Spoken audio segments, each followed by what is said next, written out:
Dobro večer. Za nami je odprtje svetopisemskega maratona 2015 v ljubezni ni strahu. Ja, in nas je bilo malo strah, kako bo letošnja prireditev potekala, ker smo imeli seveda tehnično zahteven projekt. Imeli smo udeležence, ki so se nam pridružili iz Srbije, Albanije in iz Hrvaške po Skypu. In ja, ni šlo vse čisto ok. So bile vmes težave, smo imeli tako zelo zabavno prireditev, mogoče bolj sproščeno, kot so sicer kakšne druge, v naših logih. Zdaj moram reči, da v bistvu, čeprav smo imeli tehnične težave, sem vesel, da smo se tega lotili. Ker ja, v ljubezni ni strahu in smo na ta način dokazali, da Božja beseda podira meje. Podira mednarodne meje in podira meje v naših srcih.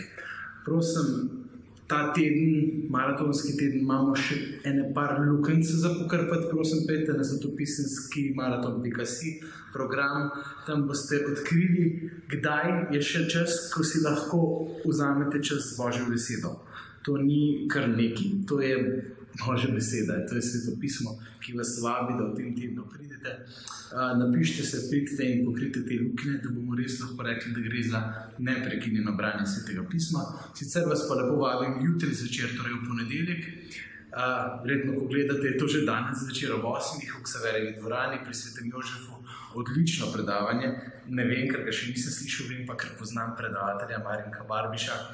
Predavanje o tem, kako se lahko čisto na praktičen način z Božjo pomočjo lotimo strahov, ki jih nosimo v sebi in kako jih lahko prav tako z Božjo pomočjo premagamo.